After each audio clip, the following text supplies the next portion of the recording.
is my passion. This is my absolute passion.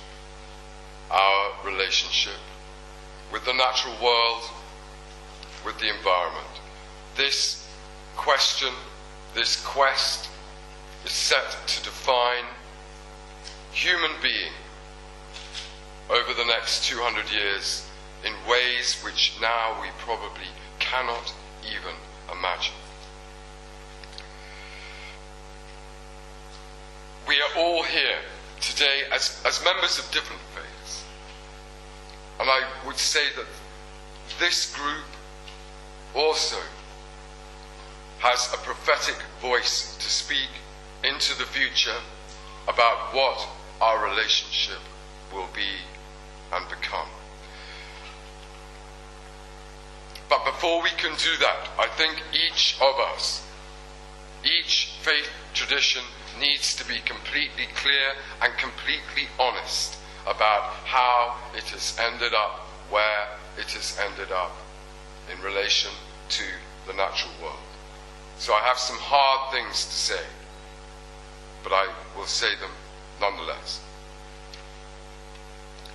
Has anyone seen a butterfly yet? This year? I saw one on Tuesday.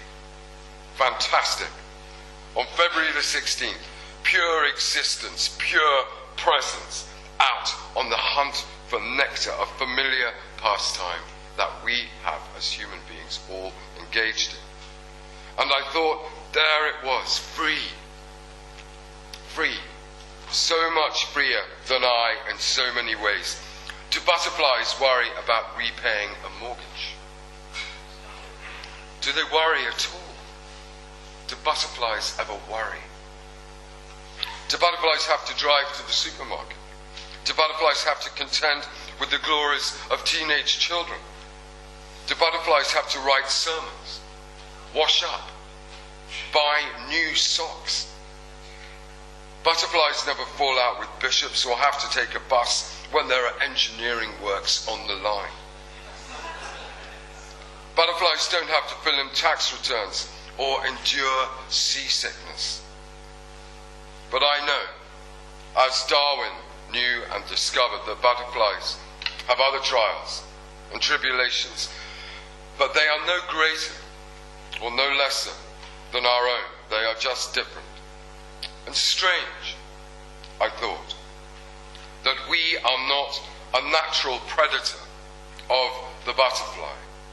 Yet, as with so many of our brothers and sisters in the natural world, it is our behaviour that has been responsible and is currently responsible for the decimation of their kind.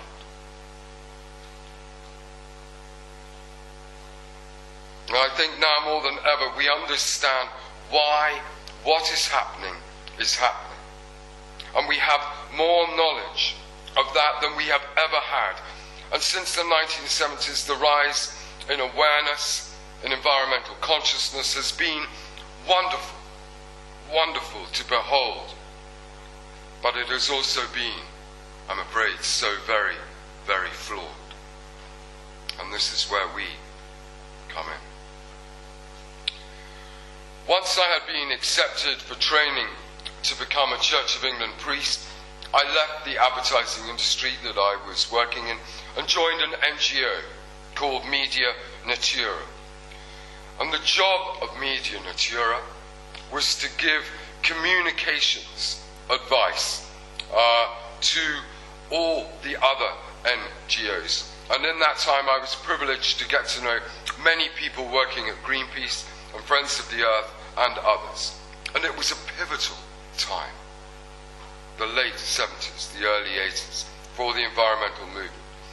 And Greenpeace in particular was slowly moving away from incredible acts of creative protest and was more and more inclined to take the scientific route, to allow science to speak its knowledge into the debates, and over global warming and whaling and deforestation. And the pivotal point really in this was the hole that appeared in the ozone layer. Do you all remember the hole that appeared in the ozone layer? Yeah.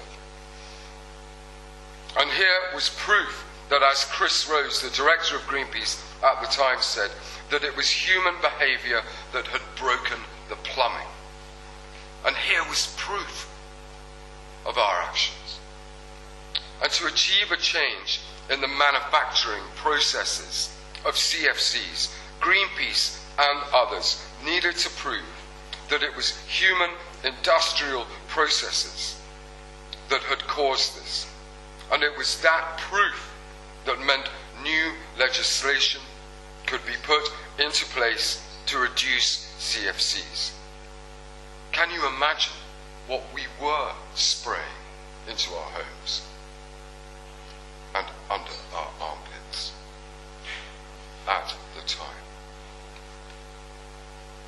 So there began the blueprint for providing proof, scientific proof, and presenting that proof to the House of Commons, to the political establishment, to encourage them to legislate for changes in manufacturing processes that were proven, now proven, to be so very damaging. So campaigning moved, environmental campaigning moved from the emotional to the empirical, because it was there that results could effectively be measured. And you can measure damage, you can measure change, you can measure success, you can measure the acidity of rain, the amount of hectares of rainforest, the number of butterflies, the number of whales. And this change in moving towards science-based campaigning also gave some of the environmental groups a new credibility. No longer were they just the hairy mob jumping onto submarines and oil rig platforms. They had facts and figures. They began to employ lobbyists to move really into the corridors of power to effect the change that we all need. And we all owe them a great deal. A great deal. The environmental movement, I think, is one of the brightest stars of the 20th century. But the flaw in this newfound faith in the empirical, in science, is that the scientists now present themselves within the arena of the environmental debate as being the potential saviors of the environment. And the reality that it is so often presented to us is the idea that science can save us. But really, it is proving, and that thinking is proving to be the most perilous of all. The idea that science can save us is as flawed as the idea that theology can save us. The idea that science can save us is inherent within such processes as genetic modification. Oh, don't worry, if we've got sea level rise, we can genetically modify a grain of rice so that it can withstand more saline conditions. We don't have to change our behavior, we can just tinker with the plumbing. Electric cars. And what we now have is gallons of greenwash, where the business community can once again tinker with the edges, and we can all carry on living the way we are living because business is going green. Don't worry, all the businesses are going green. When in fact, you just have to look at the facts, which are, among other things, that our brothers and sisters in the natural world face elimination, extinction on the greatest scale since the arrival of modern humans. And science, it would seem, cannot save us from that, even flying the banner of cloning.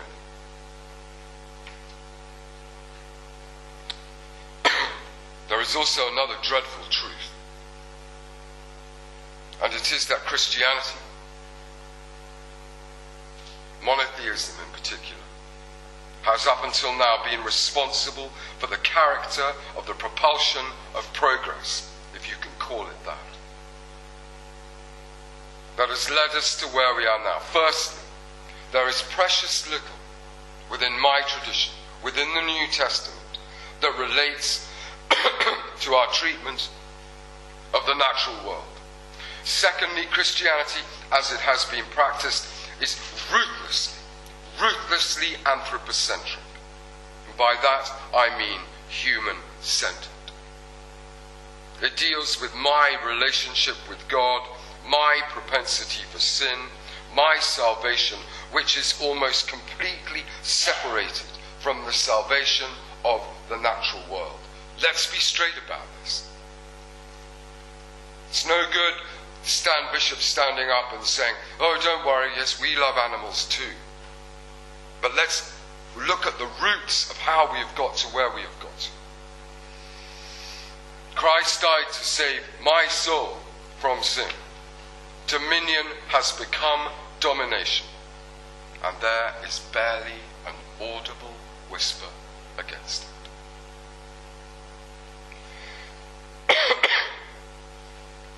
And science as saviour is further evidence of human-centred thinking, human-centred being. And as long as Christianity is offering the salvation of self, as long as any religion is offering the salvation of self, humanity will remain ruthlessly and dangerously self-centered.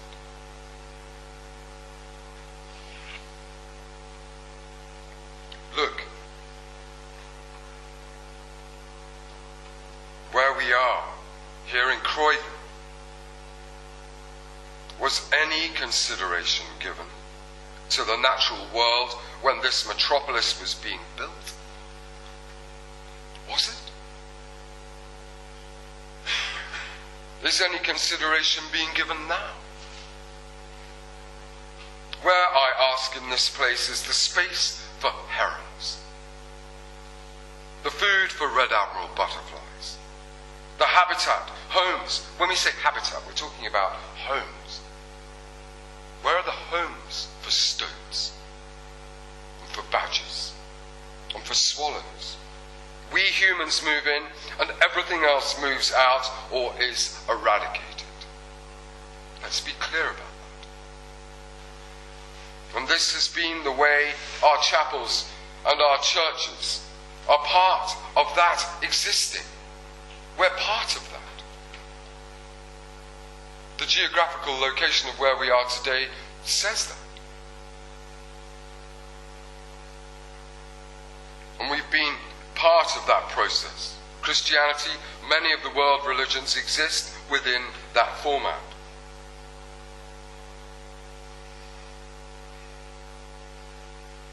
As many of the scholars of early Christianity will tell you, that it took root to begin with in urban enclaves. So the root of that behaviour within my faith tradition runs very, very deep. And it would appear not a lot has changed in 1900 years. Here are the ordination vows that I took as a priest. And this is from the ASP book, which was published in 1980. These are the ordination vows I have to take as a priest. The bishop asks, do you believe so far as your own heart, that God has called you to the office and work as priest in his church? My answer is, I believe that God has called me. Do you believe, the bishop says, do you accept the Holy Scriptures as revealing all things necessary for eternal salvation through faith in Jesus Christ? I do accept them. Do you believe in the doctrine of the Christian faith as the Church of England has received it? And in your ministry, will you expound and teach it? I believe it and will so do. Will you accept the discipline of this church and give due respect to those in authority? I like this answer. By the help of God, I will. Will you be diligent in prayer and reading Holy Scripture and in all studies that will deepen your faith and fit you to uphold the truth of the gospel against error. By the help of God, I will. Will you strive to fashion your own life and that of your household according to the way of Christ? By the help of God, I will. Will you promote unity, peace, and love among all Christian people, and especially among those whom you serve? By the help of God, I will. Will you then, in the strength of the Holy Spirit, continually stir up the gift of God that is in you to make Christ known to all men? By the help of God, I will.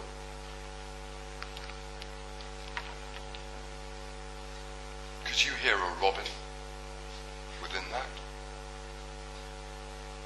Could you hear the sound of the waves? The wind in the trees? The sparrows? No.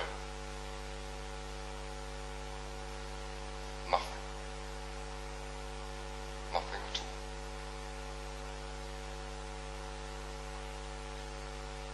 It is not that we do not care.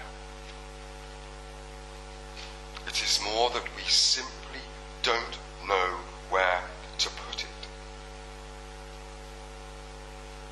Here is part of a statement from the World Council of Churches.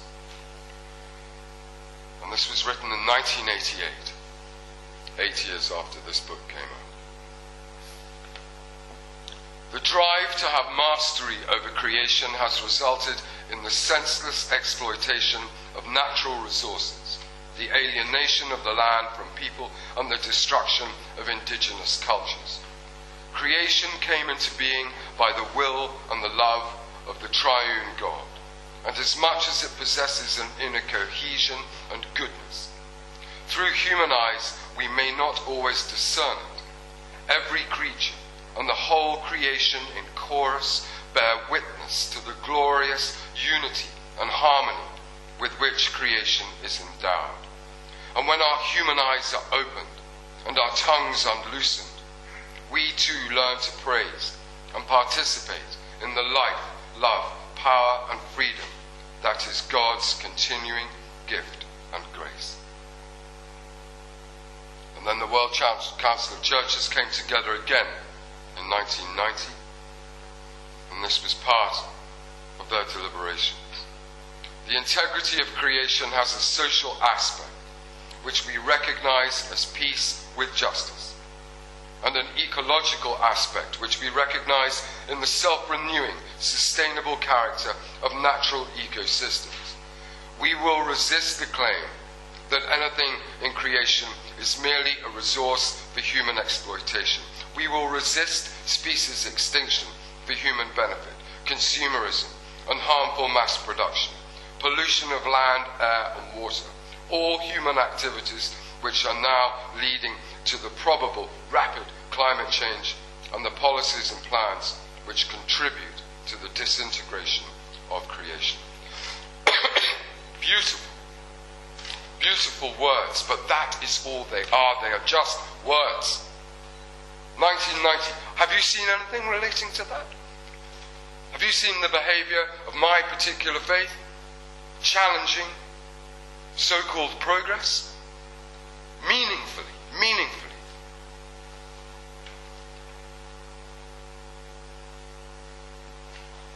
Our care for the environment has within it the seed for all faiths. It's a place where we can all meet, where we can all love, where we can all become renewed. Because it is common. We share a common theme. We share a common concern. But it is not for the anthropocentric, human-centered, self-centered survival of our species. It is for the celebration of all life. And that's where the change needs to come spiritually. Spiritually. if we were to develop a new language, if we were to listen to the natural world, what would it say to us? What would it have to say to us? Not our theology, not our science, but our environment. How would it speak to us? Perhaps, within that framework, within that language, there is some hope. The woman woke. She must have slept for no more than an hour, but she woke smiling. She took her bare feet from under the sheets and placed them on the floor. For the first time in her life, she felt a sense of utter completeness as she lifted her newborn baby boy out of the cot and into her arms. He had been born just before midnight, and here she was with him alone for the first time in this white room. She thought how strange it was that there were no flowers. Her husband had left at 3. The nurses and the midwives had started to drift away, it seemed, around 2. And sometime after, she had unbelievably pushed him out from between her legs. And there had been so much commotion, so much tension. And now there was nothing except a bed, a cot, the paint on the walls, and now the morning. She took a small pink blanket from the cot and wrapped it around her son. She did it instinctively, perfectly. She then carried him out into the neon-lit corridor. She smiled and said good morning to the 2 nurses sitting behind the desk at the front of the ward. She didn't wait long for the lift to take her down to the lobby. The gift shops and the cafe were all closed on the ground floor. And as she walked towards the main entrance and through out into the morning, which smelt so different from the air in her room. And as she crossed the car park, she started singing quietly at first, "You are so beautiful to me." And beyond the car park were some flower beds arranged around a circular path, which enclosed a lawn holding a single tree in the center. She put her bare feet on the grass and walked towards the tree. She stopped just before the tree, holding her baby close. She crouched down and unwrapped him from the blanket. She slipped him out of his new baby grow. He was much too small for it anyway. And she held him with one arm and ran her free hand through the grass until it was covered in the morning's dew. And she then washed him in it. And the dew spoke to her about birth. You were carried. You were connected to your mother, and she gave part of herself to you. You are a physical part of her in a way your father can never lay claim to. She is the earth. He is the sky. Even the hardest fighter, the most arrogant queen, was carried. Why are you so reluctant to allow yourself to be carried, to be dependent? The seed is carried by the wind. The sparrow is carried by the seed. The hawk is carried by the sparrow. The air is carried by the hawk. The land carries the air. The leaves carry the land. The trees carry the leaves. The leaves carry the flowers. The flower carries the seed. Every life form is carried by every other life form. It is neither circular or linear. This carrying and being carried is a fundamental aspect of existence. One life carries all life, and all life carries one life. The greatest illusion that has grown out of your sense of being separate is that your life depends on you. In believing that, you believe you could take control of the wind, organize the sparrows, and regulate the dew. You could order the clouds around the sky and demand rain.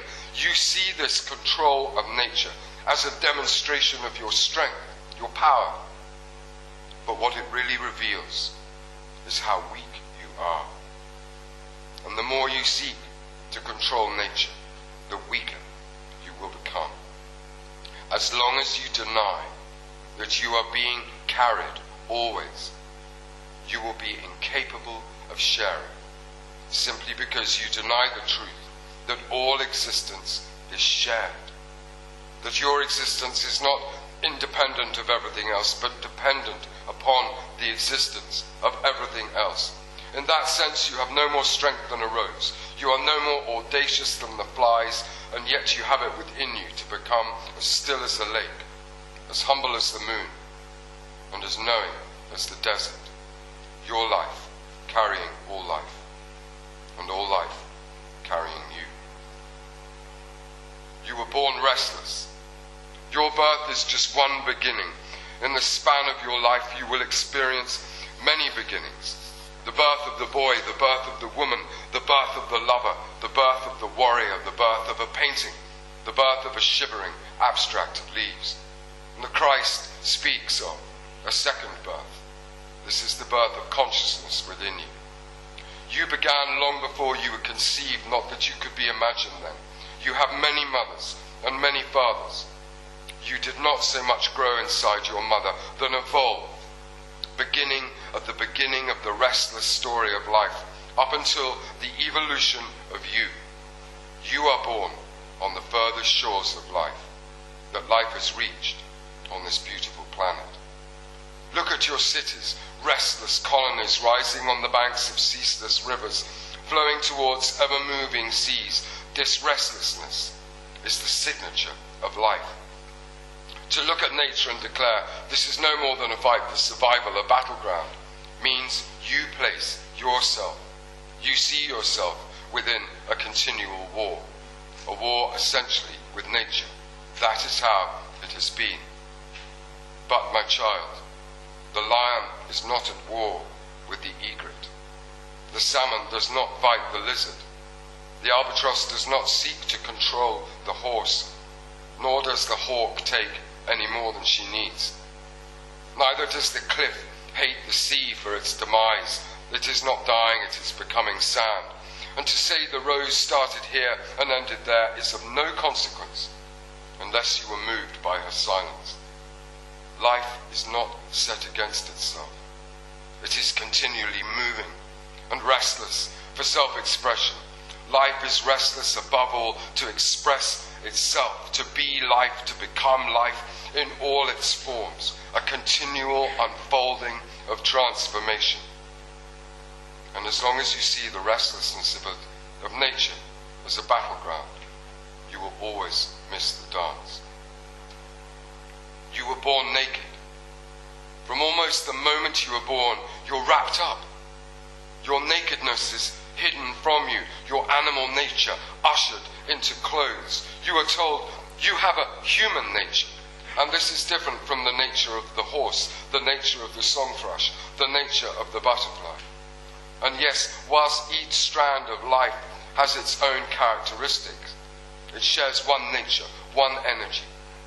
As the Prophet Muhammad says, all that breathes shares the one breath, and all life breathes the same air, drinks the same water, eats the same food.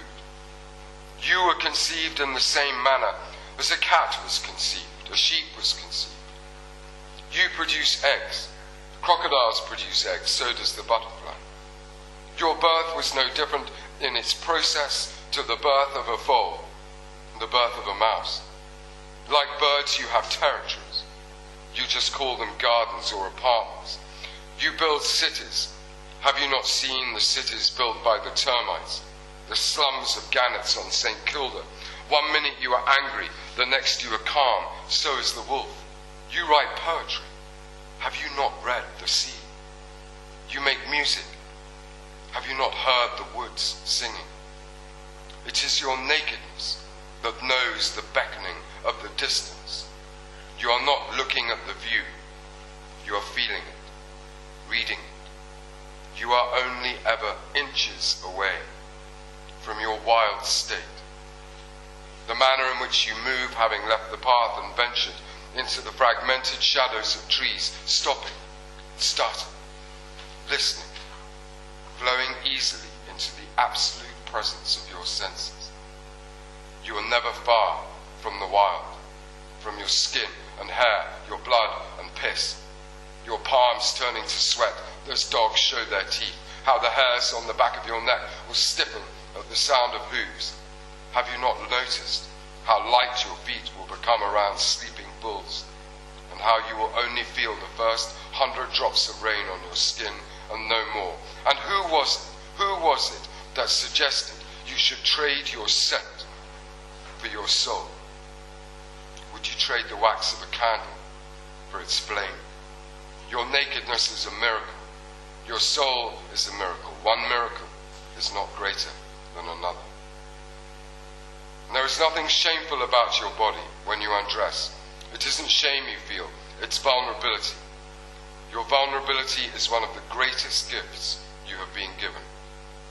It is in accepting your vulnerability that you will realize the warmth of empathy and the tenderness of compassion that exists within you, but above all, your capacity for communion. It is the fear of your vulnerability that makes you ruthless. Your inclination to control is what turns you cold. But you are no more stewards over nature than the tree is the steward of the air. The sea does not rule over the fish, neither is the swallow the sparrow's keeper. You have no more or less tenacity than the shrew, no more endeavor than the bee. You are no more brave than the deer, and you are just as vulnerable as the butterfly. Do not fear your vulnerability. It is the door to all the exquisite possibilities of communion, and it is in communion with all life that you will realize your most dazzling future.